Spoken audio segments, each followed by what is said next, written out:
Welcome, friends, and settle in. For tonight we walk a gentler and a sadder road than usual, a road paved with faded fame. There is a particular kind of melancholy that settles over the grave of a once beloved star.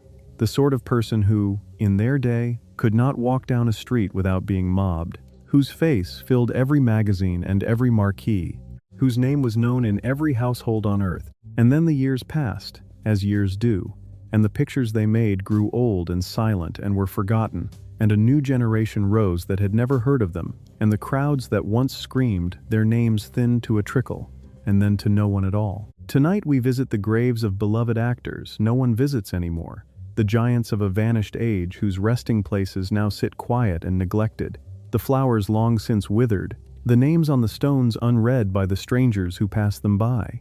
We come not to mourn the passing of their fame, which is the common fate of all fame, but to remember them, to speak their names aloud once more, and to lay, if only in spirit, a single flower upon each forgotten grave. Let me tell you a little, before we begin, about why these particular stars faded so completely. Some were undone by the coming of sound, that great earthquake that split the history of the movies in two and left the silent gods stranded on the far side of a chasm, their art suddenly obsolete. Some were beloved character actors, the familiar faces in 100 films whose names the public never quite learned even at the height of their careers. Some were cowboys of a bygone matinee world, or the supporting players of pictures that time forgot, or great beauties whose light was dimmed by tragedy. And some simply had the misfortune to live long enough to be forgotten, outlasting their own celebrity, dying in a world that had moved on without them. What they share is this: that they were adored once, truly adored, and that today their graves are lonely places. So take my arm, and lower your voice, and let us go gently among them, and give them, for a little while, the visitors they no longer receive. 30 of these forgotten stars wait for us across the whole of our journey, and tonight we will visit the first 15. Let us begin at the vast and beautiful Forest Lawn Memorial Park in Glendale, in the marble corridors of its great mausoleum before a crypt that bears no name at all. Here lies Lon Chaney, the man of 1,000 faces, and there is no more fitting or more haunting resting place for him than this one. For the greatest master of disguise the screen has ever known lies today behind a blank slab of marble, unmarked, anonymous, his final role the vanishing act itself. In the silent era, Chaney was a colossus, a genius of makeup and pantomime, who transformed himself into the tormented Phantom of the Opera and the pitiful Hunchback of Notre Dame, contorting his own body into agony to give his monsters their terrible, heartbreaking humanity, so that audiences wept even as they shuddered. He was one of the most respected and beloved actors in all of Hollywood, but he made only a single sound film before throat cancer took him in 1930, at just 47, at the very dawn of the new era, and the silent world that had worshipped him died with him. Today the pilgrims who go looking for the man of 1,000 faces find only that nameless marble front, and most visitors pass it by without the faintest idea of who lies within. The son of deaf parents, Chaney had learned as a boy to speak with his face and his hands alone, and that silent eloquence became the foundation of his genius, letting him pour oceans of anguish into characters who never said a word. He devised his own agonizing makeup effects, twisting his body into harnesses and wires that caused him real and lasting pain, disappearing so completely into each grotesque and sorrowful creation that audiences genuinely did not know what he truly looked like, which was exactly as he wished it. He guarded his private life as fiercely as his methods, a man of 1,000 faces and no public face at all. His only son would follow him into the movies and become a horror star in his own right, but the father remained the greater artist, the one who had made monsters weep. When throat cancer silenced the voice he had only just begun to use on screen, the whole first age of the movies seemed to pass with him. And in a final act of vanishing worthy of his art, the crypt that holds him was never given a name, so that the master of disguise achieved, in death, the ultimate concealment. In life he had followed a strict rule, that he must never be photographed without his makeup. So completely did he wish to remain a mystery, and the studios promoted him with the eerie slogan that one should not step on a spider, for it might be Lon Chaney in disguise. That a performer so devoted to concealment should end beneath a nameless stone feels less like an oversight than a final, fitting choice, the last and greatest of all his disappearing acts. Visitors to the mausoleum today walk its hushed marble corridors straight past his blank crypt without a flicker of recognition, never once guessing that one of the true geniuses of the cinema lies just behind the stone. He rests here now, unmarked and unvisited. The great magician disappeared at last. Let us travel now, still within Forest Lawn, Glendale, to the grave of Tom Mix, who was once the most famous cowboy in the entire world. Before John Wayne, before Roy Rogers, before Gene Autry, there was Tom Mix, the original and the greatest of the movie cowboys, who made nearly 300 films with his wonder horse Tony and became, at the height of his fame in the 1920s, the highest paid actor in Hollywood. Children across the globe worshipped him, mailing in box tops for his secret decoder rings and six-shooters, and the swaggering, white-hatted hero he played set the mold for every screen cowboy who would ever follow. He had been, or claimed to have been, a real adventurer too, a soldier and a lawman, though the truth was tangled with showmanship. But the talkies did not suit him. His high voice ill-matched to his rugged image, and his star faded, a doomed circus venture swallowing his fortune. In 1940, he died as he had lived, at speed, his bright yellow sports car flying into a desert wash in Arizona. Today, to audiences who have never seen a silent western, his name means almost nothing at all.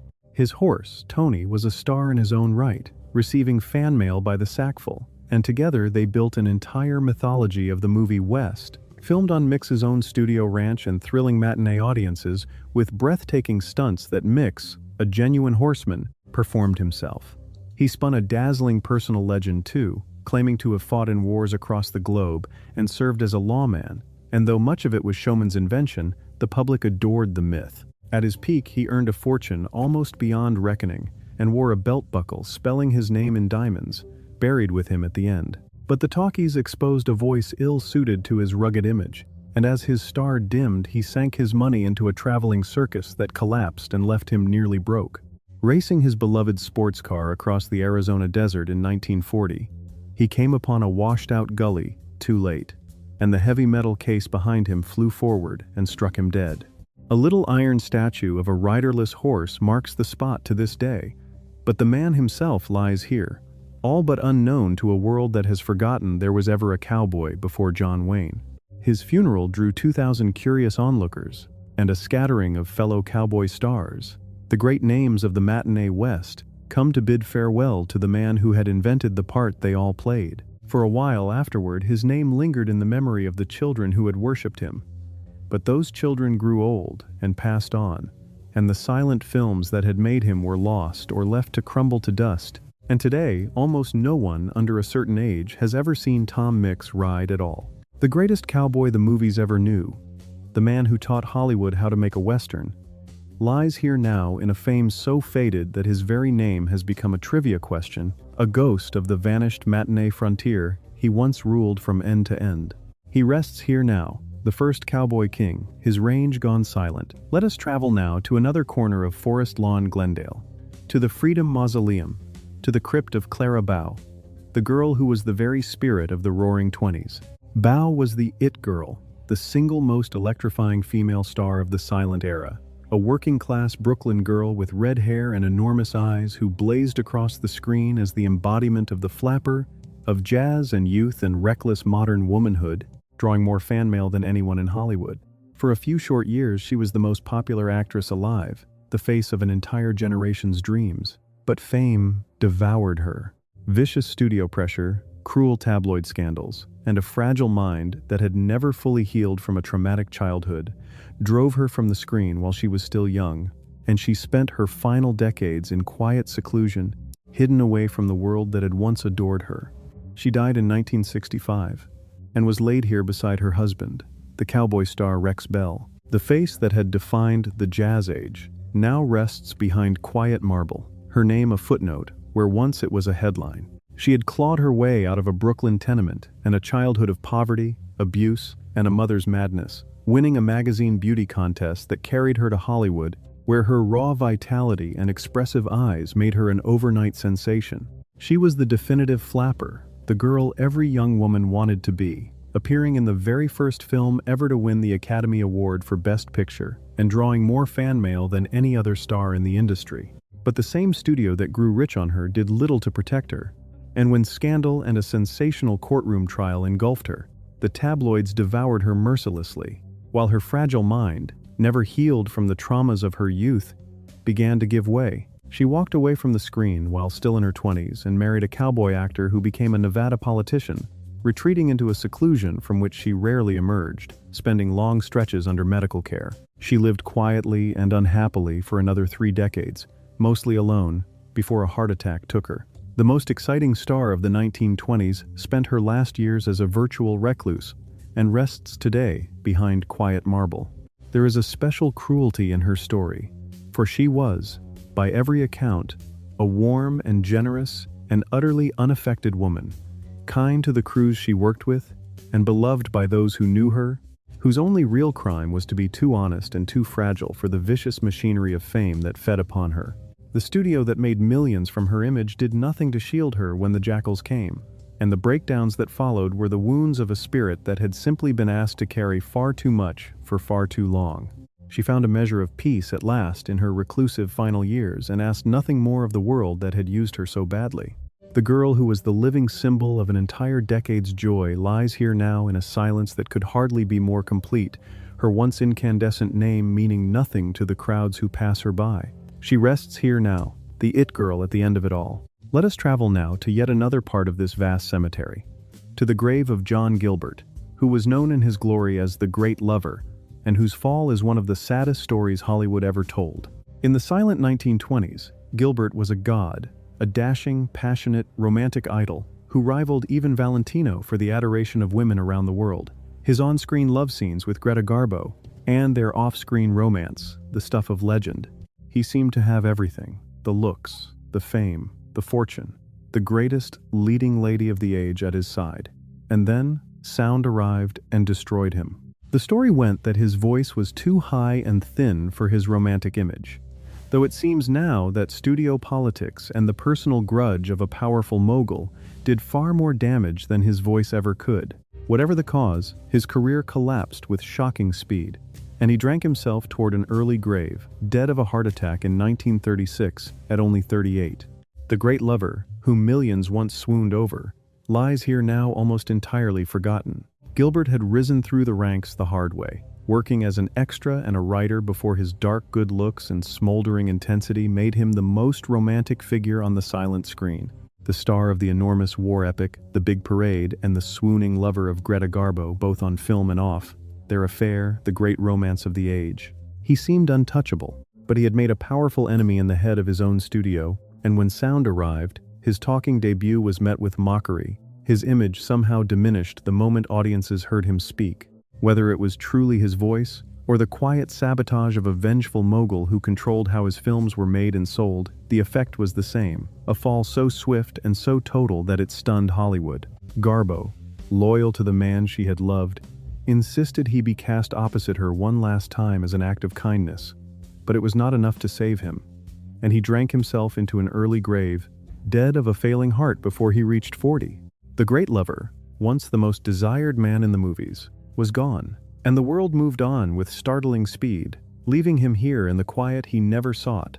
The tragedy of it only deepened with the years, for the tidy, cruel myth of the ruined voice took hold and became the one thing most people remembered about him, a punchline fixed to a man who had been among the finest and most magnetic actors of his time.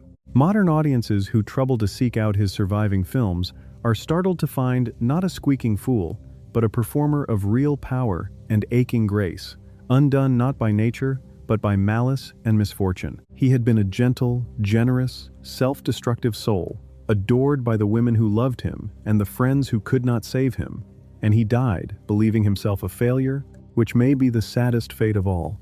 He lies here now, amid the same marble that holds so many of his vanished peers, the great lover whose great romance the world has entirely ceased to recall. He rests here now, his great romances faded to silence. Let us travel now across the city to the old Calvary Cemetery in East Los Angeles, to the grave of Ramon Novarro, who once played the lead in one of the most spectacular films ever made. In the silent era, Novarro was a genuine superstar, a strikingly handsome leading man, marketed as a great Latin lover, and he reached the very summit of his fame in 1925 in the title role of the original Ben-Hur. Then, one of the most expensive and astonishing motion pictures the world had ever seen. Its chariot race thrilling audiences across the globe. For a time, he was among the biggest stars at the mighty MGM studio, rivaling Valentino himself for the hearts of moviegoers. But the coming of sound and the shifting tastes of a new decade slowly eclipsed him, and he moved into smaller roles and a quieter life, his great stardom receding into memory. His life came to a tragic and violent end at his home in 1968, a sorrowful, close to a dazzling career. He was laid to rest here at Calvary, and the star of one of cinema's grandest epics now lies in a grave that few who pass ever recognize. Born in Mexico and driven north as a boy by the chaos of revolution, Navarro had worked as a singing waiter and a movie extra before his beauty and grace lifted him to the heights of silent stardom, packaged by his studio as an exotic Latin lover to rival Valentino himself. His triumph in the title role of that colossal biblical epic, its thundering chariot race, a marvel that audiences lined up around the block to see, made him one of the most bankable stars in the world, and he moved among the very greatest names of the era. But he was a private and deeply religious man, carrying a secret that his age would never have permitted him to reveal, and as sound and shifting fashions eroded his stardom, he retreated gracefully into smaller roles and a quiet life of faith and music. The violence that ended his life in his own home decades later was a shocking and sorrowful coda to so luminous a career, and I will let it rest there, out of respect for the gentle man he was. He was laid here at Calvary, and the star who once drove that famous chariot before millions now lies in a grave that the crowds have long since stopped seeking. In his prime, he had been mobbed wherever he went, his face on the cover of every fan magazine, his singing voice as admired as his beauty, a genuine idol at a moment when the movies were the whole world's shared dream. He never married and never explained himself, carrying his solitude with quiet dignity through the long decline of his fame, finding solace in his faith and in the memories of a golden past. The world that had once worshipped him did not merely forget him by the end, but scarcely remembered that the original telling of that great chariot epic had ever existed, so thoroughly had later versions eclipsed it. He lies here now at Calvary among the Catholic faithful of old Los Angeles, the great Latin lover of the silent screen, in a grave so seldom sought that most who pass it could not begin to say who he was or what heights he had once commanded. He rests here now, his chariot long since stilled. Let us travel now to the Hollywood Forever Cemetery, in the heart of the city, to the grave of Marie Prevost, whose lonely death became a byword for the cruelty of forgotten fame. Prevost had been a delight of the silent screen, one of the original bathing beauties of the great comedy producer Mack Sennett, before blossoming into a popular leading comedienne of the 1920s, bright and pretty and beloved by audiences who filled theaters to see her. But the arrival of sound, a struggle with her weight in an unforgiving industry, and the simple churn of Hollywood's appetite for new faces pushed her, film by film, toward the margins, and then out of the business entirely. She fell into poverty and obscurity, and in 1937, she died alone in her small apartment. At only 38, her passing unnoticed for days, a woman the whole world had once smiled at, ending in utter solitude. Her story would come to stand, for generations after, as the very symbol of how swiftly and how completely Hollywood can forget its own. She had come down from Canada to become one of the original beauties, splashing through the fountains of silent comedy, and she proved to have real gifts as a comedienne, graduating to sophisticated features and working for some of the finest directors of the age. A bright and pretty fixture of the 1920s, whom audiences genuinely loved. But Hollywood's appetite is merciless, and as sound transformed the industry and a cruel obsession with her figure took hold, the roles grew smaller and then stopped coming altogether. She fought a losing battle against poverty, grief, and drink, sliding out of the public eye so completely that when she died in her modest apartment, her body went undiscovered for days, her small dog keeping a desperate vigil beside her. She was only in her 30s.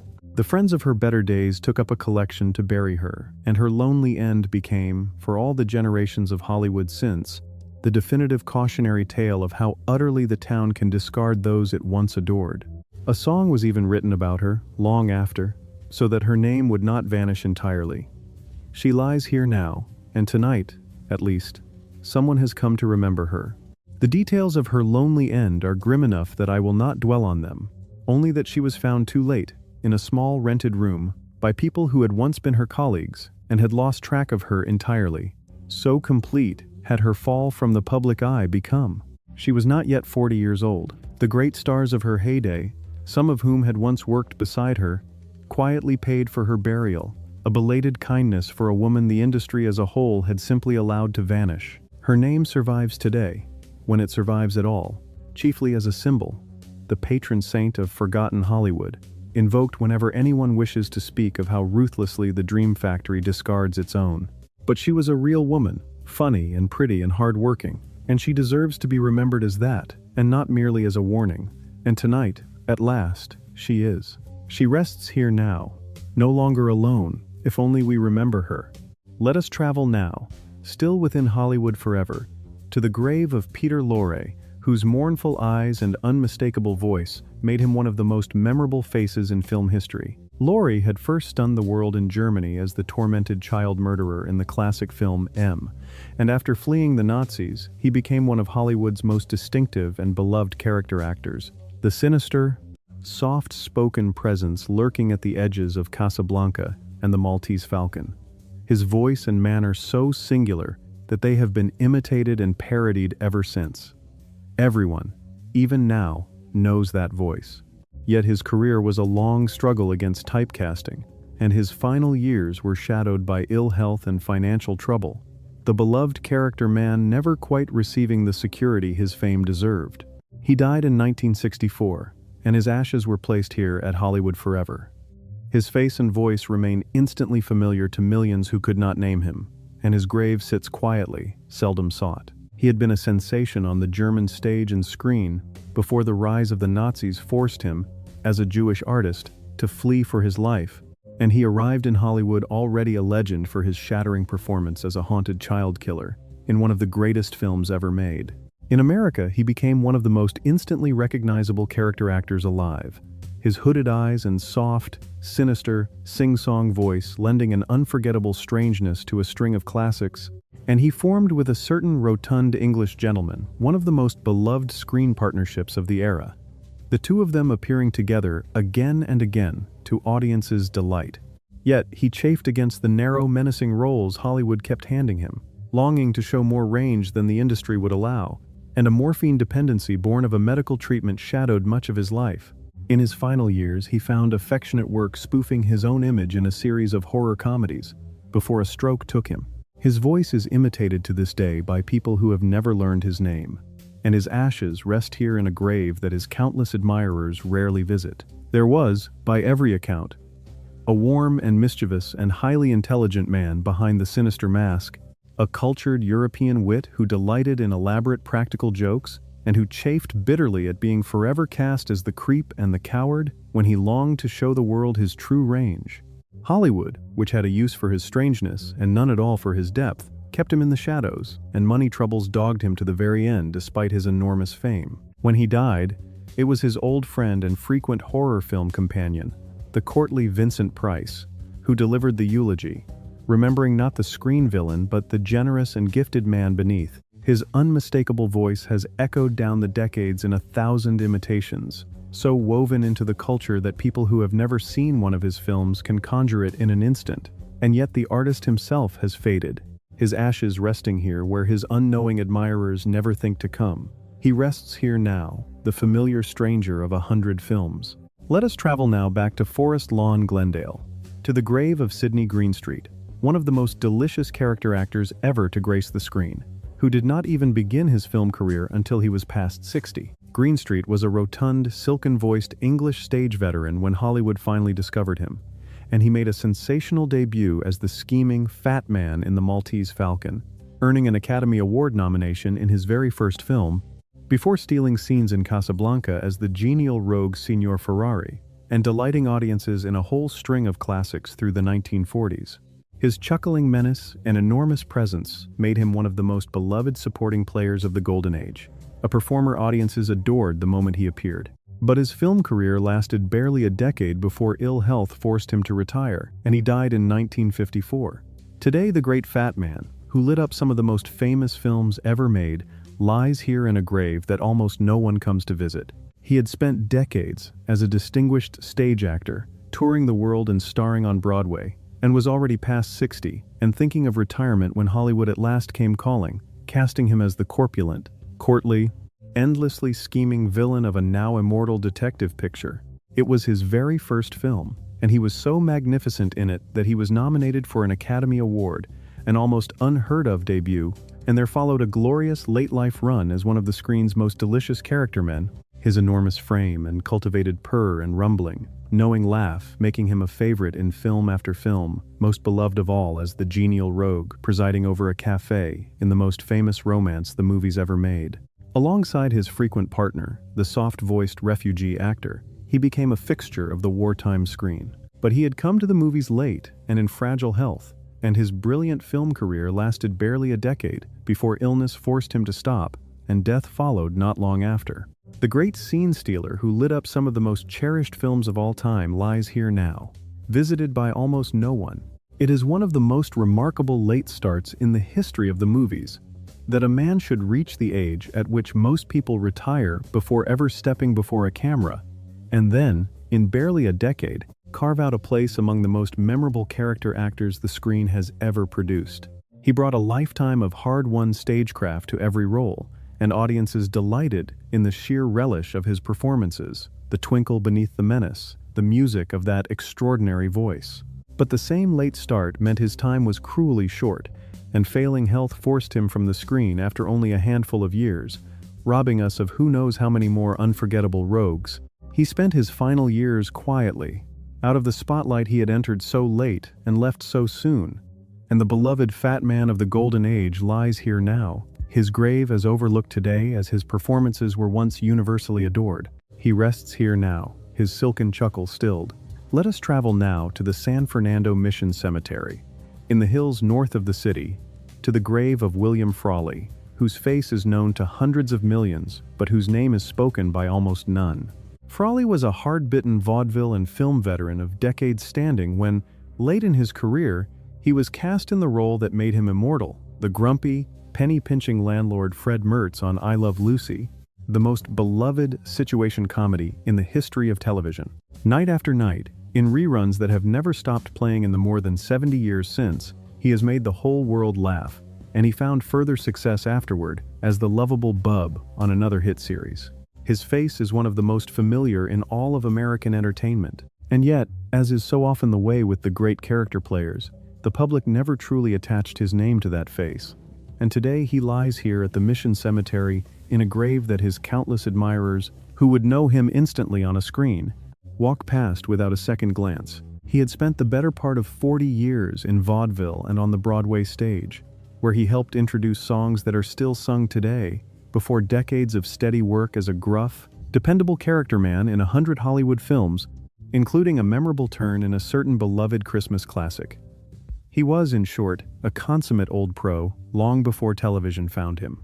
But it was that small screen role as the tight-fisted, perpetually exasperated landlord and neighbor on the most popular comedy of the young medium's golden age that made him truly immortal, his crotchety delivery and his squabbling with his television wife, bringing joy to audiences for generation upon generation in reruns that have quite literally never stopped. A devoted baseball fan who liked to say he hoped to die at a ball game, he collapsed instead on a Hollywood sidewalk one evening after taking in a movie and was gone. His weathered face is among the most familiar in the history of the medium, beamed into billions of homes, and yet his own name faded even as his character endured, so that he lies here, now honored by almost no one who would know him at a glance. He was, in truth, not so very different from the crusty characters he played, a gruff, plain-spoken, hard-living old vaudevillian with a soft heart hidden beneath the bluster, and his famous prickliness with his television co-star was real enough. The two of them barely speaking off-camera, even as they became the most beloved married couple in the country on it. He had one great wish for his own death, that it might come at a baseball game, for he loved the sport above almost all things. And though he did not quite get that wish, there is something fitting in the fact that he fell where he had always lived, on the streets of the Hollywood that had been his home for decades. His weathered face will be beamed into homes around the world for as long as television endures, and yet the man behind it lies here in near total anonymity, honored by almost none of the countless millions who have laughed at him. He rests here now, forever, Fred, to a world that forgot his name. Let us travel now, still at the San Fernando Mission, to the grave of Walter Brennan, the most decorated character actor in the entire history of the Academy Awards. Brennan was the grizzled, gap-toothed old-timer of countless westerns and dramas, and he holds a record that has never been broken: 3 Academy Awards for Best Supporting Actor, more than any other man who has ever acted in the movies. He was everywhere in the Golden Age, the crusty sidekick, the cantankerous grandfather, the wily frontiersman, and he later charmed a new generation on television as the head of a beloved family series. He was one of the most familiar and dependable presences in American film for the better part of half a century. Yet fame, for the character actor, is a fleeting and impersonal thing. And though millions knew his face and his cackling voice, few ever learned to treasure his name, and fewer still make the trip to this quiet cemetery to honor a man who won more acting awards than nearly anyone. A dental accident early in his career had cost him most of his teeth and altered his voice, and rather than ending him, it made his fortune, allowing him to play crotchety old men convincingly while he was still a young man, a specialty he would work for the rest of his long life.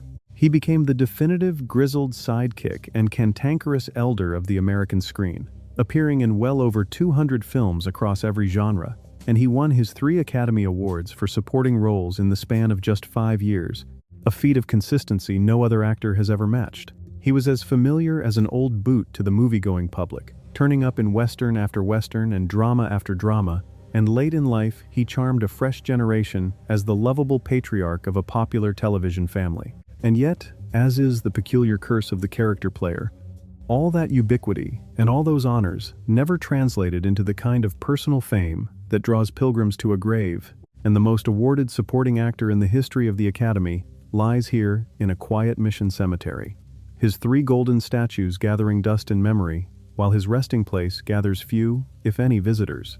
He was a New Englander by birth who had knocked around at ranching and mining and soldiering before the movies ever found him, and that hard experience lent an authenticity to his weathered frontier types that no amount of mere acting could have manufactured.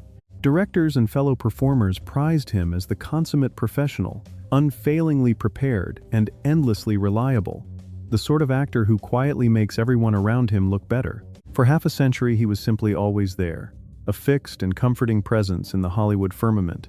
And then the years passed and the films grew old and the audiences that had known him faded away, and his extraordinary record of honors dwindled into a piece of trivia rather than a living memory. 3 times the finest actors in the world handed him their highest award, and today, his grave in this quiet mission cemetery may go weeks and months at a stretch without a single visitor come to acknowledge it. He rests here now, 3 golden statues and a silent grave. Let us travel now clear across the country to Brooklyn, in New York, to the historic Greenwood Cemetery, to the grave of Frank Morgan, who played one of the most beloved characters in the history of the movies. Morgan was a warm, blustering, endearing character actor who appeared in dozens of films, but he will be remembered forever for a single role, the title character in The Wizard of Oz, the humbug wizard hiding behind his curtain, along with the several other parts he played in that immortal picture. For generations of children and their parents and their grandparents, his flustered, good-hearted humbug has been a cherished friend,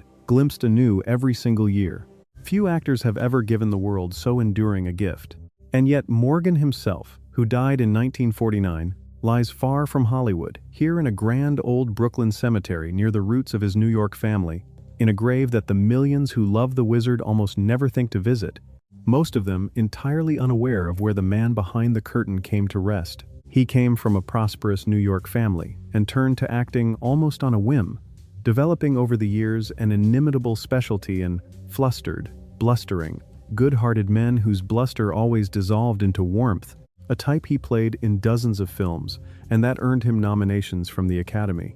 He was a reliable and much-loved presence in the movies of the 1930s and 40s, but immortality came in a single glorious picture, in which he played not only the humbug wizard cowering behind his great curtain, but a whole handful of other characters besides, the carnival fortune-teller and the gruff gatekeeper and the cabbie among them, weaving himself through the fabric of the most beloved fantasy film ever made.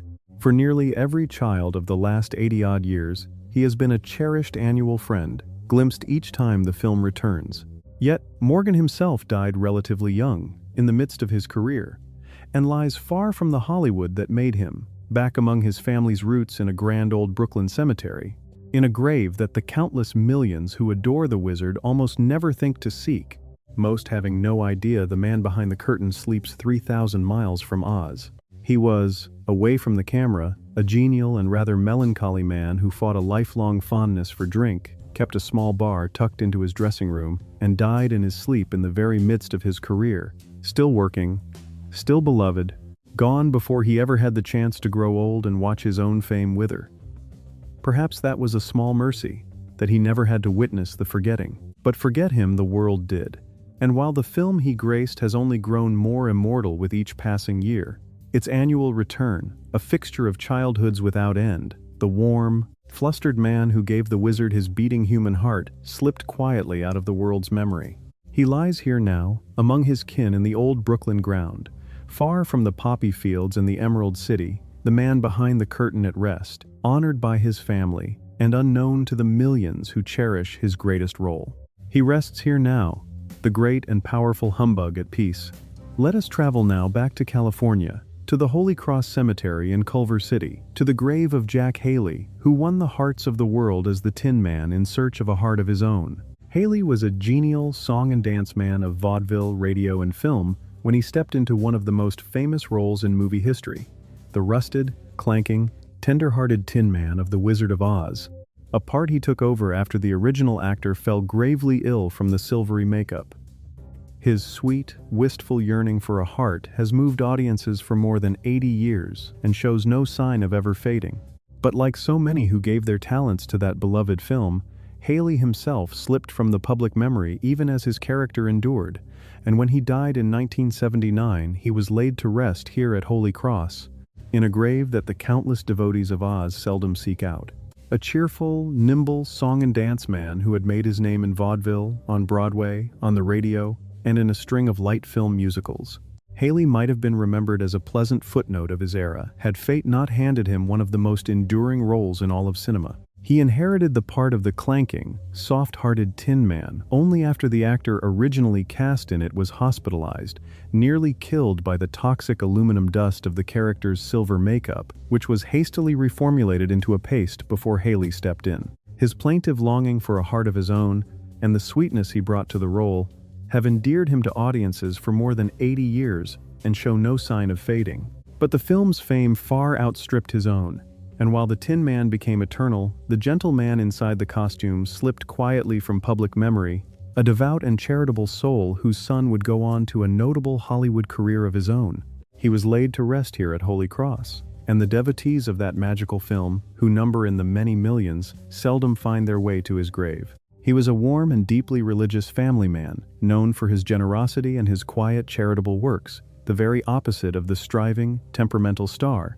And he seemed to regard his brush with immortality as a happy accident rather than a triumph he had earned. His son grew up to become a notable figure in Hollywood in his own right, producing films and television and for a time marrying into one of the industry's most famous families, so that the name lived on even as the father's own fame receded into the past. But the Tin Man endured where the man did not, and there is a gentle irony in that, for the character he played spent the whole of that film aching for a heart, while the actor who gave him life was by every account one of the kindest and most big-hearted men in the business. He gave the world a creature of pure tenderness, and then, his gift given, slipped quietly out of its memory. And the millions who loved the clanking, weeping Tin Man almost never come to thank the gentle soul who brought him to life. He rests here now, the Tin Man who had a heart all along. Let us travel now, still within Holy Cross, to the grave of Ray Bolger, the last of the beloved travelers down the yellow brick road. Bolger was a brilliant, rubber-legged dancer, a star of vaudeville and Broadway, when he was cast as the wobbly, lovable scarecrow in The Wizard of Oz, and his rendition of The Wish for a Brain and his loose-limbed, floppy dance have enchanted every generation since. He enjoyed a long and successful career on stage and television besides, but it is the scarecrow the world remembers, and he outlived all three of his fellow travelers, becoming the last surviving link to that magical journey until his own death in 1987.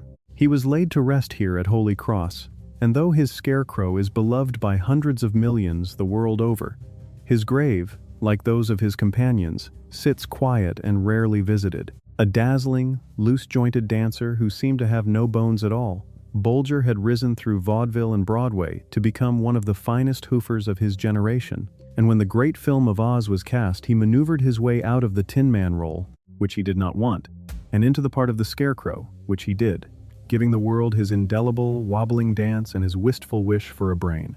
It made him beloved forever. But he was far more than that single role, a genuine Broadway star who won the theater's highest honor and stopped shows with his signature numbers, and a familiar face on television for decades afterward. He was the youngest of the four companions who skipped down that yellow road, and so he became the last of them to survive, carrying the memory of that enchanted production alone into his final years before his own death in the late 1980s. He was laid to rest here at Holy Cross, near others of that golden age, and though his scarecrow delights new children every single year, his grave, like those of all his fellow travelers, sits quiet and largely unsought.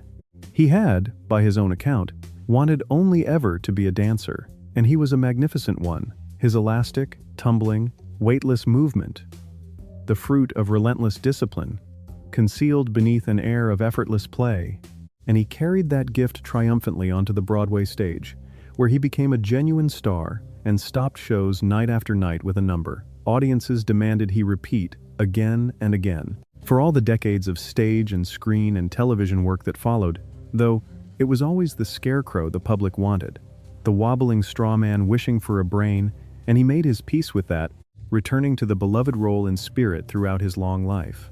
As the last survivor of the film's four central travelers, he became the keeper of its memory, the final living thread connecting a new age to that vanished, enchanted production. Until at last that thread too was cut. He lies here now, not far from the Tin Man with whom he skipped down that yellow road, and the countless devotees of their shared masterpiece pass his grave without a glance, unaware that the Scarecrow sleeps beneath their feet. He rests here now, the Scarecrow home from his long road. Let us travel now back to Forest Lawn, Glendale, to the grave of Dorothy Dandridge, a luminous, groundbreaking talent whose brilliance the world was too slow to fully honor. Dandridge was a singer and actress of dazzling ability and beauty who broke barriers that had stood for decades, becoming, for her searing performance in Carmen Jones, the first black woman ever nominated for the Academy Award for Best Actress. A landmark achievement that should have opened every door before her. But the racism of her era denied her the roles and the opportunities her gifts deserved, and the parts simply did not come, and her finances and her spirit were slowly ground down. She died in 1965 at only 42, alone and nearly bankrupt, a pioneer failed by the industry she had helped to change. She was laid to rest here at Forest Lawn, and though history has at last begun to give her the honor she was denied in life, her grave still sits too often unvisited. She had come up as a child performer, singing with her sisters through the Depression on the nightclub circuit and at the famous Cotton Club, growing into a woman of such beauty and talent that she seemed destined to shatter every barrier before her. And for one shining moment, she did, earning a historic Academy Award nomination for her smoldering performance in a landmark all-black musical, the first black woman ever recognized in that category, a door thrown open at last. But the industry slammed it shut again, offering her almost nothing worthy of her gifts. Unwilling in that cruel era to build films around a black leading lady, and forcing her to endure the daily humiliations of a segregated country even as she headlined its grandest venues, barred from the very hotels where she performed. A disastrous marriage and a fraudulent scheme wiped out her fortune, and the roles never came, and she died alone and nearly penniless in her early 40s. A pioneer crushed by the prejudice she had tried so hard to overcome. Decades later, a new generation rediscovered her and told her story anew, and history has begun, at last, to grant her the honor she was denied, though her grave here still waits for the visitors she deserves. For a brief and shining moment, she had seemed poised to become the first true black romantic film star, gracing magazine covers and dazzling audiences with a screen presence that recalled the very greatest stars of the age. And the historic honor she won should by every right have been the beginning of everything. That it became instead nearly the end is one of Hollywood's genuine tragedies and its lasting shames. She had a warmth and a vulnerability that leapt off the screen, and a private life shadowed by heartbreak. Above all, her lifelong devotion to a daughter who required constant care, a burden she carried even as her career and her fortunes slipped through her fingers. She died far too young and far too alone, a casualty of an industry and an era not yet ready for her. And though the world has at last circled back to recognize what it lost in her, the recognition came too late, and her grave still waits, most days, in silence. She rests here now, a trailblazer finally being remembered. And so we come to the final grave of this first half of our journey, and it belongs to one of the great beauties and fine actresses of the 1940s, who left Hollywood behind and came to rest far from it all. Let us travel to the Glenwood Cemetery in Houston, Texas, to the grave of Jean Tierney. Tierney was one of the most breathtakingly beautiful women ever to appear on film, and far more than that, a genuinely gifted actress, unforgettable as the haunting title character in Laura, chilling in her Oscar-nominated turn in Leave Her to Heaven, and tender in The Ghost and Mrs. Muir. For a time, in the 1940s, she was one of the most admired stars in the world. But her life was shadowed by profound tragedy, including the heartbreak of a daughter born gravely disabled after Tierney fell ill during her pregnancy, and by years of struggle with her own mental health that took her away from the screen for long stretches. In time, she stepped away from Hollywood almost entirely, married a Texas businessman, and lived out her days quietly in Houston, far from the world of movies, dying there in 1991. She was laid to rest here in Texas, a luminous star of Hollywood's golden age resting 1,000 miles from it, in a grave that the fans of her classic films rarely find. She had been a Brooklyn society girl who defied her family to become an actress, and her extraordinary loveliness, framed by those famous cheekbones, made her one of the most photographed faces of the 1940s, the enigmatic portrait at the heart of a classic mystery, the murderous obsessive of a lush Technicolor melodrama that earned her an Oscar nomination, the tender widow haunted by a sea captain's ghost. But behind the glamour, her life was marked by almost unbearable sorrow. While pregnant, she had contracted a disease from an infected fan who broke a quarantine to meet her, and her daughter was born gravely and permanently disabled, a tragedy that haunted her for the rest of her days and helped to unravel her mental health, sending her through years of breakdowns and grueling treatments and long confinements that repeatedly pulled her from the screen. In time, she left Hollywood behind almost entirely, marrying a Texas oilman and settling into a quieter life, far from the cameras, where she found a measure of the peace that had so long eluded her. She died in Houston and was buried here, a luminous star of the golden age resting 1,000 miles from the town that made her, her grave rarely found by those who still cherish her films. In her memoir, she wrote with striking candor about her illness and her sorrows, refusing to hide behind the flawless image the studios had built for her, and in doing so she helped, in her quiet way, to lift a little of the shame that surrounded such struggles in her time. She found, at the very last, a hard-won measure of the peace that had eluded her for so long. The luminous face that once gazed out of that famous painted portrait now rests beneath a wide Texas sky, and the admirers who still fall under the spell of her finest films seldom make the long journey to find her here, so far from the Hollywood that made and nearly broke her. She rests here now, her beauty and her sorrow both at peace. And so, friends, we pause. We have walked tonight among the silent gods and the beloved character players, the first cowboy king and the girl who was the jazz age, the wizard and the tin man and the scarecrow, the great lover and the great beauty, and at each quiet grave, we have spoken a name that the world has largely ceased to speak. We have felt the particular ache of faded fame, the strange sadness of a resting place that once would have drawn crowds and now draws no one at all. But our walk is only half finished. 15 more forgotten stars lie ahead of us on this gentle road. 15 more beloved faces whose graves have gone quiet with the years. So, rest here a moment among these first 15, and carry their names with you a little while.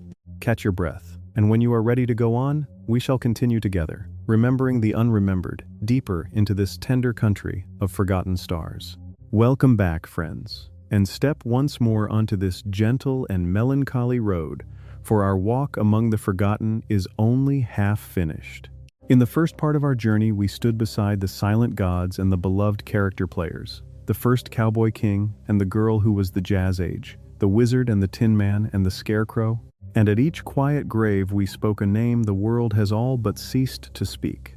15 more forgotten stars lie ahead of us now, and among them are more of the silent giants whose art the coming of sound swept away, more of the cherished faces whose names the public never quite learned, the last of the four companions who skipped down that yellow brick road, and, at the very end, a woman who broke one of the great barriers of her age and was denied, for the color of her skin, even a resting place among her peers.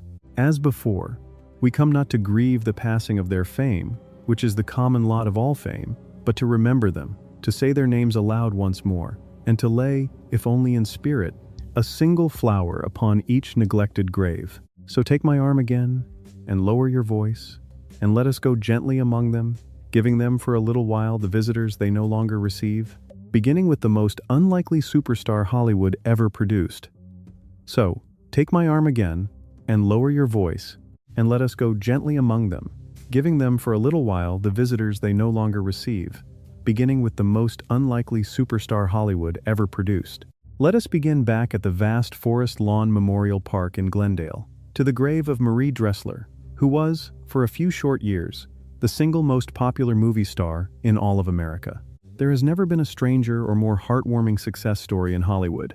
Dressler was a heavyset, homely, middle-aged character comedienne, a veteran of the stage who had starred opposite Charlie Chaplin in the very first feature-length film comedy, but by the 1920s, her career had collapsed so completely that she was aging, broke, and very nearly destitute, contemplating the end of everything. And then, improbably, in her 60s, she staged one of the greatest comebacks the movies have ever seen, winning the Academy Award for Best Actress, and becoming, against every expectation, the #1 box office draw in the entire country, beloved above all the glamorous young stars for her warmth, her humor, and her humanity. For a brief and glorious moment, she was the most cherished performer in America. And then cancer took her, in 1934, at the very peak of her fame, and the world that had adored her moved on. Until today, her name means almost nothing at all. She had been a Broadway comedy star decades earlier, appearing alongside Chaplin in that pioneering first feature. But her outspokenness on behalf of struggling chorus performers had earned her powerful enemies, and by the mid-1920s she was aging, unfashionable, and so broke that she is said to have contemplated becoming a housekeeper. It was a devoted screenwriter friend who refused to give up on her, and engineered the roles that brought her roaring back, and audiences, weary of glamour in the depths of the Depression, embraced this warm, funny, unpretentious older woman as one of their own, seeing in her their mothers and grandmothers and themselves. In her final film, she traded one of the most famous closing exchanges in movie history with a glamorous young blonde, a perfect passing of the torch that neither knew was a farewell. Her studio kept her fatal illness a secret even from much of the public, so that her sudden death came as a shock, and a grieving nation mourned the homely old comedian it had taken so unexpectedly to its heart. In the years since, her films have grown scarce, and her name has slipped almost entirely from public memory, so that the strange and wonderful truth of her stardom, that the most beloved and bankable star in all America was a heavy-set woman in her 60s, with a plain and homely face, seems now almost impossible to believe. It is a truth worth holding on to, a reminder that audiences once prized warmth and character above youth and glamour, and that the movies were briefly capable of crowning a queen who looked like somebody's grandmother. She lies here in the grand mausoleum among the beautiful and the famous, and the visitors who file past in search of the glamorous names rarely pause at hers, never guessing that here lies the woman the whole country once loved, best of all. She rests here now, the beloved queen of a vanished moment. Let us travel now, still within Forest Lawn, Glendale, to the grave of Wallace Beery, one of the biggest stars of the 1930s, whose gruff, lovable image filled theaters around the world. Beery was a big, rumpled, growling bear of a man who specialized in playing lovable lugs and lovable rogues, and audiences adored him for it, making him one of the highest paid and most popular actors of his era. He won the Academy Award for his turn as a broken-down prizefighter in The Champ. He was the definitive Long John Silver in Treasure Island. He brawled and blustered his way through Grand Hotel and Viva Villa, and a memorable partnership with Marie Dressler, appearing across his long career in some 250 films. For a decade, he was one of the surest draws in all of Hollywood, his weathered face known in every corner of the globe. But the gruff persona that made him a star belonged to its moment, and when that moment passed, so did his fame, and the great lovable lug who once ruled the box office lies here now, in a grave that his millions of admirers have long since stopped seeking. He had come up the hard way, running off to work as an elephant trainer in a circus before drifting into the movies, where he first found work playing, of all things, a Swedish housemaid in a series of comic shorts. His younger brother became an actor too, and for a stormy couple of years in his youth he was married to the great Gloria Swanson. But it was the arrival of sound and the birth of the great studio system that made him a true star. His gruff growl and hangdog face and rough-hewn warmth perfectly suited to the lovable slobs and soft-hearted crooks he made his specialty. And for a stretch of the 1930s, he was reportedly the highest-paid actor at his studio and one of the most bankable names in the world. Off-screen, he was known as a difficult and cantankerous man, feuding with co-stars and crew, but the public saw only the teddy bear and adored him for it. When the times and the tastes moved on, though, his particular brand of gruff charm went out of fashion, and the once mighty star faded into the character roles of his final years. There is a poignant footnote to his gruffness, for the sentimental warmth that audiences so adored in him on the screen seems to have been, in large part, a performance, the private man being far harder and colder than the lovable lugs he played. Yet perhaps that only makes the achievement greater, that so difficult a person could summon on command such convincing tenderness that the whole world took him to its heart. Whatever the truth of the man, the films remain, and in them he lumbers and grumbles and softens as endearingly as ever, a great gruff bear of a movie star from a vanished age. He lies here now in the same vast cemetery as his old partner Marie Dressler, the two who once ruled the box office together, resting near one another still, equally beloved once and equally forgotten now, their grand partnership, a footnote in a history that has moved on without them both. He rests here now, the lovable rogue at his rest. Let us travel now to another part of Forest Lawn, Glendale, to the grave of Harold Lloyd, the third great genius of silent comedy, who in his own day often outshone even Chaplin and Keaton at the box office. Lloyd was the eager, bespectacled young go-getter of the silent screen, the ambitious optimist forever climbing toward success, and his thrilling comedies of daredevil ambition made him one of the most popular and successful stars of the 1920s. The single most famous image he left behind, of his bespectacled everyman dangling from the hands of an enormous clock high above a city street, remains one of the most iconic pictures in all of cinema, and he performed such perilous stunts himself, even after a terrible accident cost him part of his own hand. Yet where Chaplin and Keaton have been lovingly preserved and endlessly celebrated, Lloyd, who kept a tight and protective grip on his own films, saw them slip out of circulation for decades, and his once towering fame quietly faded. His comic creation was the ordinary young man in horn-rimmed glasses, an eager, striving, all-American optimist forever scheming his way towards success, and the girl, a character audiences of the go-getting 1920s saw as one of themselves, and they made him enormously, even fabulously, rich, wealthier in his heyday than either of his more celebrated rivals. His thrill comedies, in which his bespectacled hero found himself dangling from ledges and flagpoles in the hands of that great clock high above the traffic, were genuine feats of nerve, for he did the perilous work himself, and did it even after a prop bomb had exploded in his hand years earlier and blown away part of it, a maiming he concealed for the rest of his life beneath a specially made glove. But unlike his fellow clowns, he owned his own films and guarded them jealously, keeping them out of circulation for decades, so that while the others were rediscovered and canonized by new generations, his work went quietly unseen, and his towering fame slowly dimmed until he became the forgotten member of that immortal trio. Late in his life, the film world tried to make amends, awarding him a special honorary Academy Award and hailing him, belatedly, as one of the immortal masters of screen comedy, and he assembled compilations of his best work in the hope of introducing himself to a new generation. But the damage of those long locked-away decades could not be undone, and he never quite recovered the towering place he had once held alongside his rivals. He had lived like a king in a vast Beverly Hills estate, a passionate amateur photographer and a devoted family man, and he seemed genuinely at peace with the quieter fame of his final years. Still, there is an ache in the knowledge that the man who gave us that unforgettable image of an ordinary fellow dangling from a clock face high above a city street lies here now, so much less remembered than he deserves, the forgotten third of a golden trio. He rests here now, the daredevil optimist, the least remembered of the silent clowns. Let us travel now, still within this vast cemetery, to the grave of Francis X, bushman who was once billed without irony as the handsomest man in the world. In the earliest days of the movies, before the star system was even fully born, Bushman was one of the very first male idols the screen ever produced, a magnificently handsome matinee god worshipped by millions of women in the 1910s, so famous that he was mobbed wherever he went and crowned by the press as the king of the movies. He reached a career peak playing the sneering villain Messala in The Silent Ben-Hur, opposite a star we visited earlier in our journey. But his idol status rested on the illusion of his availability, and when it emerged that he had secretly married, his adoring fans felt betrayed, and his stardom crumbled, and the great crash of the economy soon swept away the enormous fortune he had accumulated.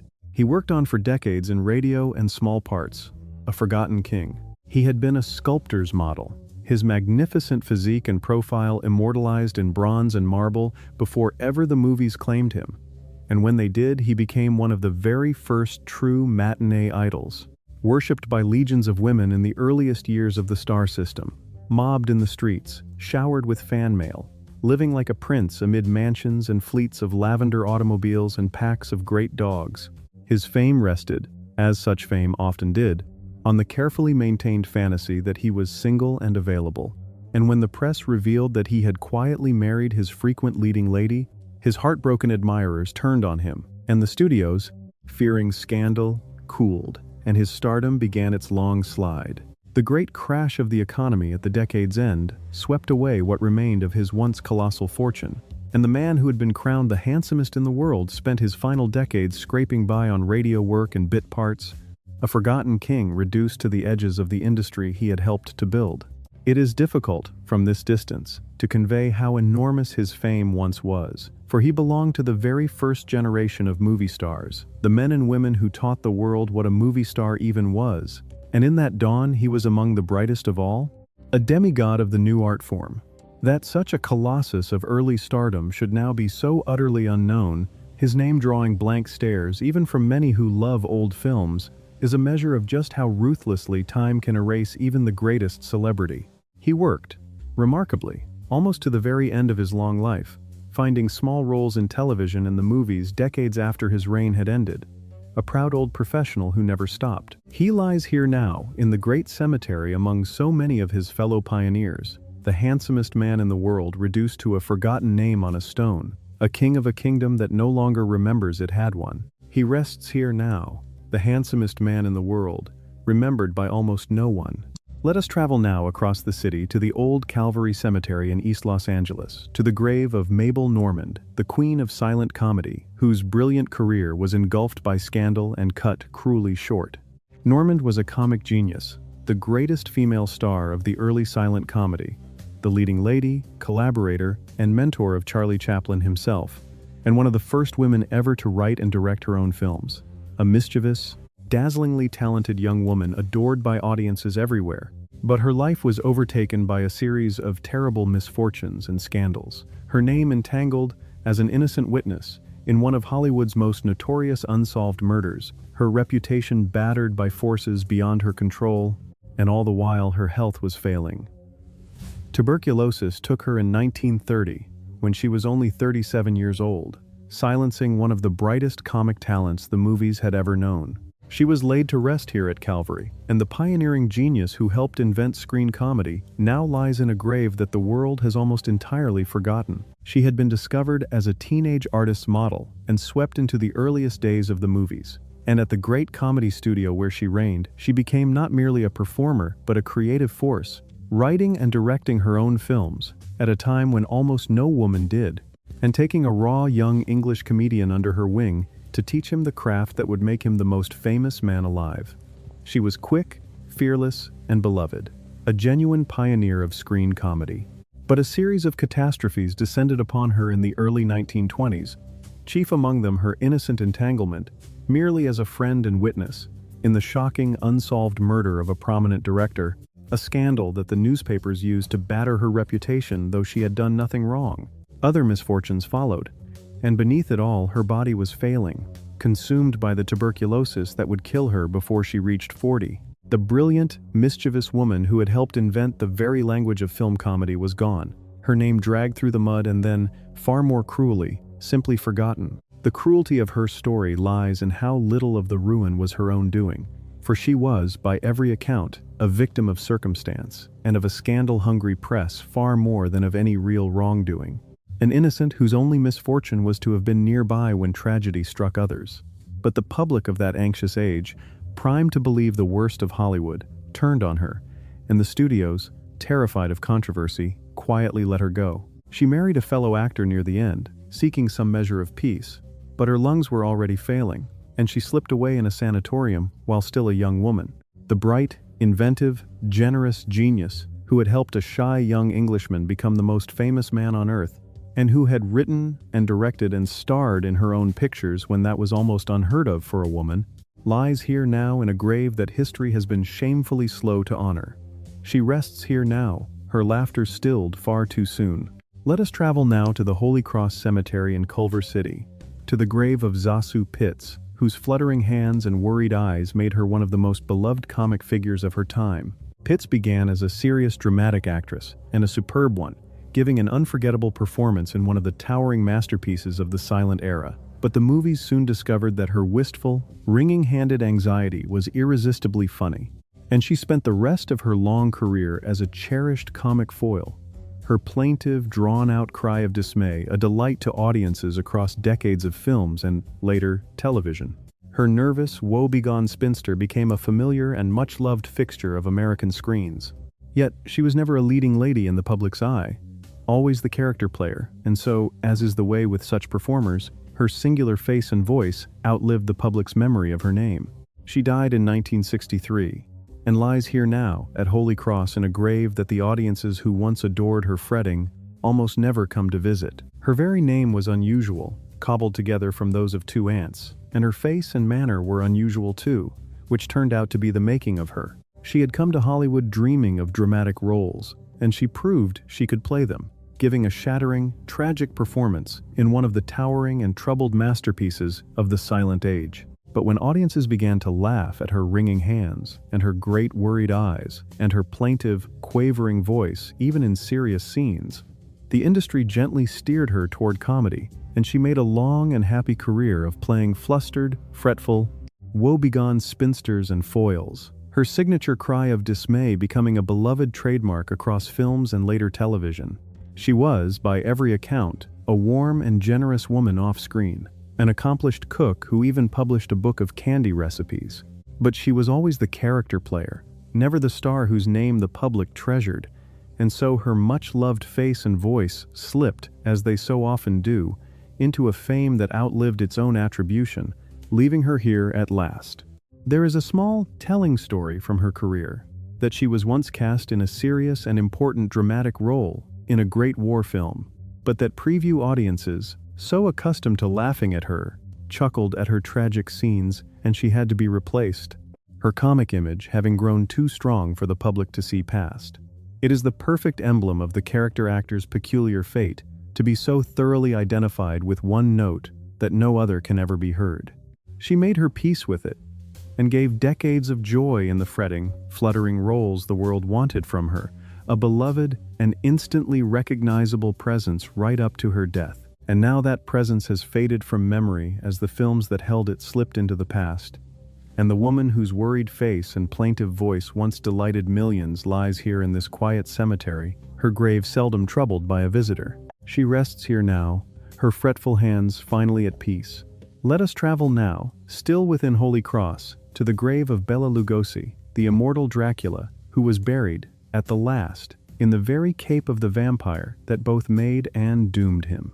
Lugosi was a Hungarian actor of real stage pedigree when he took on the role of the courtly, hypnotic count, and his performance so completely defined the character that his accent, his gestures, His very face became the image of the vampire for all time, burned permanently into the culture of the world. But that overwhelming success became a prison, for Hollywood could see him as nothing but a monster, and as the horror roles dwindled, he descended into poverty, ill health, and a long struggle with addiction, ending his career in cheap and unworthy films. When he died in 1956, his family chose to bury him in one of the flowing Dracula capes he had worn, so that the Count went to his grave in costume. He had been a respected leading actor of the Hungarian stage before revolution, and exile drove him across an ocean to start again with almost no English, learning his early roles phonetically, sound by sound, which lent his most famous performance its strange, deliberate, hypnotic cadence. His courtly, sinister Count was a sensation, and it made him an icon, but it also destroyed him, for the industry could imagine him as nothing else. And as the horror cycle waned, the roles grew fewer and cheaper, and more degrading, until he was reduced to appearing in threadbare films unworthy of his gifts. Chronic pain drove him to a dependence on morphine, and in a final act of quiet courage, he checked himself, openly and publicly, into treatment at a time when such an admission meant ruin, emerging clean but broken in health and fortune. When he died, all but penniless, his wife and son chose to lay him to rest, wearing one of the flowing capes of the vampire that had been the making and the ruin of him, so that he went into the earth as the Count, forever costumed for a role he could never escape. The story of the burial cape has become the stuff of legend, embroidered over the years into a claim that he had requested it himself, though his son later gently corrected the record, explaining that the choice had been the family's, a way of honoring the role that had defined him. Either way, there is no more fitting or more heartbreaking image in all of Hollywood's history than that of the proud old actor, lowered into the earth, in the costume of the character who had both immortalized and imprisoned him. In the decades since, a devoted following has kept his memory fiercely alive, cherishing his films, even the poorest of them, with a protective love, and making the pilgrimage to this grave, in a way that few of the stars we have visited tonight can claim. And so, of all are forgotten, he is perhaps the least forgotten. Remembered by the faithful even as the wider world has moved on, the immortal Count receiving, still, a trickle of the devotion he was too long denied. He rests here now, the immortal vampire in his cape, visited by a devoted few and unknown to the rest. Let us travel now to the Forest Lawn Cemetery in the Hollywood Hills, to the grave of Charles Laughton, one of the most extraordinary actors who ever lived, and today, one of the most overlooked. Laughton was a performer of astonishing range and intensity, a tormented perfectionist who could vanish utterly into a role, and he left behind a gallery of unforgettable characterizations: the willful king, for whom he won an Academy Award, the pitiable hunchback of Notre Dame, the tyrannical Captain Bligh, the wily barrister of a famous courtroom thriller. He was, besides all that, the director of a single film so strange and beautiful that it is now regarded as a masterpiece, though it was scorned in its own time. Few actors have ever been so gifted or so admired by those who understood the craft. And yet, for all his brilliance, his name has faded from the general memory, spoken now mostly among students of the film, and his grave here in the Hollywood Hills goes largely unsought. He was, by common consent among those who study the craft, one of the supreme actors of the 20th century. A man who could disappear so completely into a role that he seemed to become another person entirely, though he paid for that genius with a lifelong, agonizing perfectionism and a deep well of private self-loathing. He gave the world an unforgettable gallery of characters: the willful and monstrous king who won him his Academy Award, the pitiable bell ringer of Notre Dame beneath his grueling makeup, the cruel captain of a famous mutiny, the sly and theatrical barrister of a beloved courtroom thriller. And once, near the end, he stepped behind the camera to direct a single film of such eerie, poetic beauty that it is now hailed as one of the finest ever made, though it was so cruelly rejected in its own day that its wounded creator never directed again. He carried private burdens in an unforgiving age, and found his deepest solace in a long marriage to a fellow performer. For all his towering achievement, his name has slipped from common memory, and his grave here is seldom sought. He had come from the English provinces, the son of hotel keepers, an unlikely-looking man who turned his very lack of conventional appeal into a source of power, forcing audiences to look past the surface to the roiling depths he could summon at will. Those who worked with him told of his agonies, the endless retakes, the crippling self-doubt, the sense that he was never quite good enough, even as he delivered performances that left his fellow actors in awe. In his later years, he found a new calling, giving spellbinding public readings, touring the country to perform great literature aloud, a reminder of the magnificent instrument of his voice. The single film he directed, so wounding in its failure, has since been so completely vindicated that it now appears on lists of the greatest movies ever made, a bitter irony he did not live to savor. He lies here now in the Hollywood Hills, one of the true giants of the acting art, his towering work admired by connoisseurs and all but unknown to everyone else. He rests here now, a colossus of his art, quietly overlooked. Let us travel now to the Hollywood Forever Cemetery, to the grave of Edmund Gwenn, who gave the world the dearest and most beloved Santa Claus it has ever known. Gwenn was a distinguished English stage veteran and a favorite of the great director Alfred Hitchcock when, late in his career, he was cast in the role that made him immortal, the twinkling, gentle old man who may or may not be the real Kris Kringle in a cherished Christmas film, a performance of such warmth that it won him an Academy Award and has enchanted audiences every holiday season for generations. There is a story, perhaps too perfect to be true, that on his deathbed, when a friend remarked that dying must be hard, the old actor replied that dying was easy, but comedy was hard. Whether he truly said it or not, it captures him perfectly. He died in 1959 and lies here at Hollywood forever. And though millions summon his beaming Santa to mind each December, almost none of them come to visit the gentle man who created him. He had enjoyed a long and distinguished career on the London and New York stage, admired by the greatest playwrights of his day, one of whom wrote parts especially for him before Hollywood embraced him as a warm and versatile character man, and he became a particular favorite of the master of suspense, appearing in several of that famous director's films. But immortality came late, and in the gentlest possible form, in the role of a twinkling, white-bearded old gentleman who insists, in a beloved holiday tale, that he is the one true Kris Kringle, a performance so full of warmth and quiet conviction that it won him an Academy Award and has become as much a part of the season as snow and carols. There is a cherished story that as he lay dying, an old friend observed that dying must be very hard, and the actor, ever the professional, replied that dying was easy, and that it was comedy that was hard. True or not, it is the perfect epitaph for a man who made such difficult work look so effortless, and who gave the world a Santa Claus it has never stopped loving. He had come to acting against his family's wishes, disowned in his youth for choosing so disreputable a profession, and he had spent decades earning the respect of the finest dramatists of his time before Hollywood ever made him famous, so that the beloved Santa of his old age was the crowning jewel of a long and serious career, not its whole substance.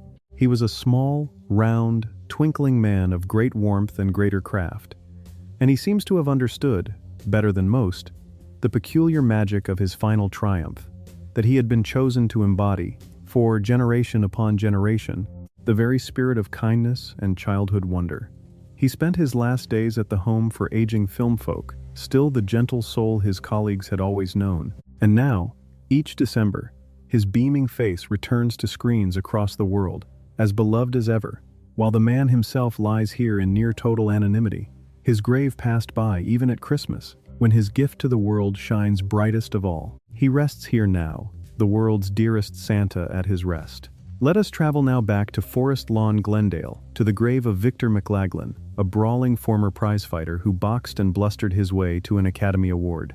McLaglen was a huge, genial, barrel-chested Englishman who had been a real boxer and adventurer before Hollywood found him, and he brought a rough, brawling authenticity to the screen that audiences loved, becoming a favorite tough guy and comic bruiser in dozens of films. He won the Academy Award for Best Actor for his haunting performance as a hapless informer in a grim drama, and he became a cherished member of the great director John Ford's unofficial company of players, unforgettable in a string of beloved westerns, and in a certain Irish romance whose enormous, good-natured brawl he anchored. For decades, his big, cheerful, battered face was one of the most familiar in the movies. But the character man's fame is a fleeting thing. And today, the Oscar winner and Ford favorite lies here in a grave that the fans of those beloved films seldom find. He was the son of a bishop, improbably enough, and had lived a whole rugged life before the movies. boxing well enough to face a world champion in an exhibition bout, soldiering across the deserts of the Middle East in the Great War, wrestling and performing in vaudeville, so that when he lumbered onto the screen he brought with him an authenticity no drama school could have taught. He made his name as a lovable bruiser and a blustering tough guy, but he proved capable of far more, winning the Academy Award for a haunting, pitiable performance as a slow-witted man who betrays a friend for money, one of the finest pieces of acting of its decade. Above all, he became a treasured member of the loose family of players, gathered around one of the great American directors, appearing in beloved Western after beloved Western, and anchoring, in a famous Irish romance, one of the longest and most good-natured brawls ever filmed. His huge, battered, cheerful face was a fixture of the movies for the better part of 30 years, and yet, as with so many of the great supporting men, the world remembered the face and forgot the name. He was, off the screen, a genial giant, a man's man who loved horses and the outdoors and the rough company of the film crews he worked with, and who inspired real affection in the great director who used him so often and so well. His son grew up to become a film director in his own right, carrying the family into the next generation of the industry. For all the brawling and blustering of his screen image, there was a gentleness and even a sadness in his finest work, a big man's tenderness that the camera loved, and it is a shame that the modern world remembers him, if at all, only as a background bruiser, rather than the Academy Award winner and beloved trooper he truly was. He lies here now in the great Glendale Cemetery, among so many of the vanished stars of his era, his big, cheerful, battered face stilled at last, the roar of that famous fistfight long since faded into silence. He rests here now, the gentle giant done with his brawling. Let us travel now, still within Forest Lawn, Glendale, to the grave of Edward Everett Horton, whose fussy, flustered, comic gentleman delighted audiences across an astonishing span of generations. Horton was the perfect nervous foil, a master of the flustered double-take and the quavering, woe-begone protest, and he brought his fretful charm to well over 100 films, most beloved of all as the flapping, exasperated companion in the glittering musical comedies of Fred Astaire and Ginger Rogers. But his gifts did not end with the Golden Age. For decades later, he found an entirely new audience of children as the unmistakable, plummy voice narrating the beloved fractured fairy tales of a classic television cartoon, so that two generations who never overlapped both grew up adoring him. He even wryly named his country estate with a pun on his own stomach. He died in 1970 and lies here now at Forest Lawn, his familiar fluster and famous voice echoing in the memories of millions who never learned his name. He was a master of a very particular art, the art of the flustered gentleman thrown into a dither, the fussy, proper man whose composure comes apart at the seams, and he perfected a whole vocabulary of double takes and triple takes and quavering, woe-begone protests that made him one of the most reliably delightful presences in the comedies of the Golden Age. He was the perfect flapping foil in the glittering song and dance musicals that partnered the screen's most elegant dancers, and he turned up, always welcome, in dozens upon dozens of films. But the truly remarkable thing about his fame is how it renewed itself across the generations. For long after his film heyday, he became, to a whole new audience of children, the beloved and unmistakable voice narrating the tongue-in-cheek fairy tales of a classic cartoon, and to a third audience, a favorite on a television Western comedy. Few performers have ever been loved by so many people across so many decades who never once thought about him as the same man. He worked almost to the end of his long life and lies here now, his fluster stilled. He never married, living for most of his life with his mother and his family on that sprawling estate whose punning name he so enjoyed, a private and gentle man quite unlike the flapping neurotics he so brilliantly played. He worked steadily for well over half a century, one of the most dependable and best-loved character comedians the movies ever had, and he had the rare good fortune to be genuinely cherished by audiences at every stage of a very long career, the musical comedy fans of one era, and the cartoon-loving children of another, and the television viewers of a third, all claiming him as their own. Few performers have been so widely and warmly loved for so long, and yet, character man that he was, his name never quite fixed itself in the public mind the way his fluttering manner and unmistakable voice did, so that he too has drifted into that strange half-memory where the face is known and the name is lost. He rests here now, the flustered gentleman finally at ease. Let us travel now, across the country, to Hartsdale, in New York, to the Ferncliff Cemetery, to the grave of Basil Rathbone, who was, and for many still is, the definitive Sherlock Holmes. Rathbone was an elegant, sharp-featured, superbly trained actor, a decorated hero of the First World War and one of the finest swordsmen ever to grace the screen, memorable as the sneering, silken villain, crossing blades with Errol Flynn in a series of dazzling adventures.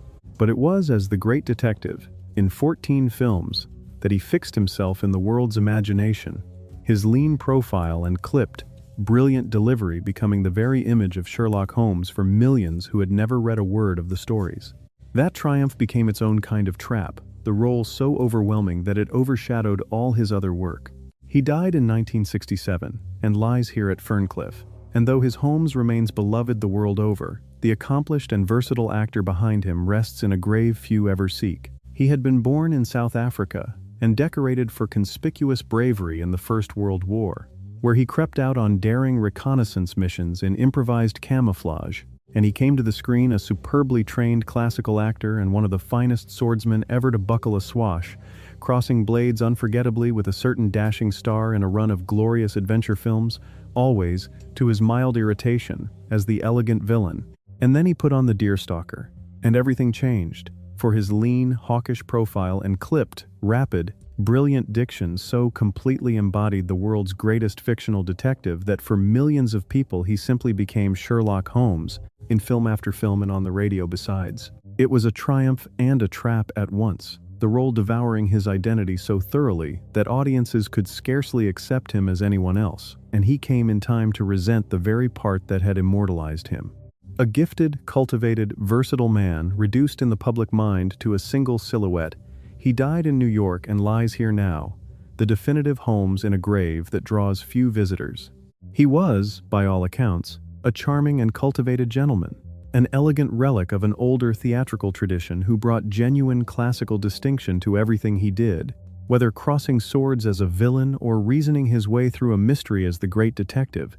But the detective consumed him, and though he tried more than once to escape the role, returning to the stage and the recording studio and even gently mocking his own image in later films, the world would not let him be anyone else. And there was a real melancholy in his later years at having been so utterly defined by a single part.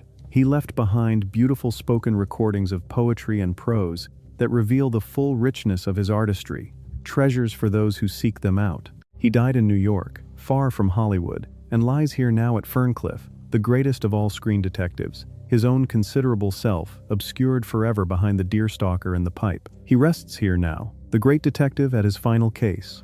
Let us travel now to Rochester, in New York, to the Holy Sepulchre Cemetery, to the grave of Louise Brooks, a silent star who was lost and found, and lost again.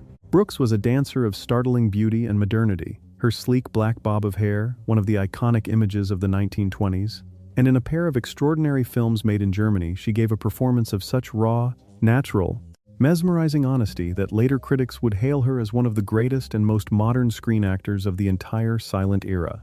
But she was fiercely, self-destructively independent, unwilling to play Hollywood's games, and she walked away from her own career and vanished into decades of obscurity and hardship, all but erased. And then, remarkably, film scholars rediscovered her, championing her genius to a new generation, and she reinvented herself in her later years as a brilliant and acidic writer in Rochester, where she lived out her days. She died in 1985, and lies here now, an icon twice forgotten and once magnificently restored. She had been a dancer of rare gifts and rarer beauty, her sleek black bob one of the defining images of her decade. But Hollywood never quite knew what to do with her, and she never troubled to make it easy for them, being far too independent and too contemptuous of the whole apparatus of stardom to play the game. So she took her genius abroad, and in a pair of films made in Germany, she created a character of such shocking, natural, luminous truthfulness that she has come to be regarded as one of the most modern and instinctive screen actors who ever lived, decades ahead of her time. But she quarreled with the studios, refused the roles and the compromises that might have saved her career, and paid a terrible price, sliding into obscurity, poverty, a failed shop, a stint dancing in nightclubs, and long lonely years all but erased from the history of the medium she had adorned. Her salvation came from the scholars and archivists who rediscovered her films and proclaimed her greatness to a new age. And she reinvented herself, brilliantly, as an acid and elegant writer, setting down her own story before the end. The great archivist who led her rediscovery famously declared that there was no Garbo and no Dietrich, that there was only Louise Brooks, a startling verdict that has largely been vindicated, for modern audiences who encounter her films are astonished by how alive and immediate and true her performances feel, as though she had been acting for a century that had not yet arrived. She had thrown away her stardom with a reckless honesty that looks, in hindsight, almost like integrity, a refusal to be anything other than herself in a system that demanded conformity, and she paid for it with decades of obscurity. But she had the last word, as a writer of such wit and insight that her memoir is treasured as one of the finest ever written about the movies. She lies here now in Rochester, far from Hollywood, the lost girl who was found and celebrated at the very end, and is being quietly forgotten once more, waiting, as they all are, for someone to come and speak her name. She rests here now, the lost girl found at last. Let us travel now to Ridgewood, in Queens, New York, to the Union Field Cemetery, to the grave of Bert Lahr, the last of the four beloved travelers to come to his rest. Lahr was a giant of burlesque, vaudeville, and the Broadway stage, a brilliant, rubber-faced clown famous for his outsized expressions and his growling, warbling delivery, and though his broad comic style never fully caught on in other films, he poured all of his genius into a single immortal role, the blustering, sweet, cowardly lion who joins the journey down the yellow brick road in search of courage. His plaintive, quivering, magnificently funny lion has delighted every generation since. When he died in 1967, the news reached the woman who had played Dorothy at his side as she was about to take a stage in Las Vegas. And that night she dedicated her most famous song to him, calling him her beloved cowardly lion. He was laid to rest here in Queens, and the countless millions who adore the lion almost never find their way to his grave. He had clawed his way up from the roughest corners of show business, the burlesque houses and vaudeville stages where he became a celebrated top banana, a rubber-faced clown of enormous physical invention whose growling, warbling, nonging nonsense could reduce a theater to helpless laughter, and he carried that raucous genius onto the Broadway musical stage. His broad, outsized style never fully translated to the intimate medium of film, and he made relatively few pictures, but into one of them he poured everything he had, creating in the blustering, blubbering, sweetly cowardly lion, a performance so perfect that it has delighted every single generation since, one of the most purely lovable creations in the history of the movies. Late in his life, he startled everyone by revealing unsuspected dramatic depths in a celebrated modern tragicomedy on the stage, proving there had always been more to him than the clowning. His son grew up to become a distinguished writer who lovingly chronicled his father's life. When he died, the woman who had been his Dorothy dedicated their most beloved song to his memory that very night. There was, beneath the clowning, a famously melancholy and anxious man, a worrier who never quite believed in his own success, which lends a poignant depth to the sweet, trembling cowardice of his most famous creation, for he understood fear from the inside. His broad, physical, vaudeville-bred comedy belonged to the stage, and he was never entirely at ease in the movies, which may be why he made so few, and why he poured everything he had into the one role that would outlast him. That it did outlast him, so gloriously, is a kind of justice, for the cowardly lion is beloved by children who will never know his name and never see another frame of his work, a single perfect performance standing in for a whole career of genius. He lies here now in a quiet Queens cemetery, far from the Emerald City, and the millions who quote his lion and laugh at his roar almost never come to visit the anxious, brilliant, big-hearted clown who gave him life. He rests here now, the lion who found his courage at last. And so we come to the final grave of our long journey, and it belongs to a woman who broke one of the great barriers in the history of the movies, and was denied, in death, even a place among her peers.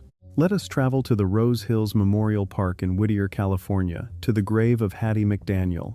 McDaniel was a gifted singer and actress who, in an era that offered performers of her race almost nothing but servant roles, poured such dignity, wit, and humanity into her work that she achieved something no black performer ever had before, winning the Academy Award for Best Supporting Actress, a historic triumph she accepted while seated, by the rules of the segregated era, at a small table apart from her white colleagues at the very ceremony honoring her. She had shattered a barrier that had stood since the movies began. And yet, when she died in 1952, her dying wish to be buried at the Hollywood cemetery, among the stars with whom she had worked, was refused. For that cemetery would not then accept a black woman within its gates. She was laid to rest here instead, at Rose Hills, with grace and without bitterness. Decades later, that same Hollywood cemetery, under new ownership and in a changed world, offered at last to bring her home, but her family chose to let her lie undisturbed in the ground that had received her when others would not. And so a great monument was raised in her honor at Hollywood Forever instead, a memorial where her grave should always have been welcome.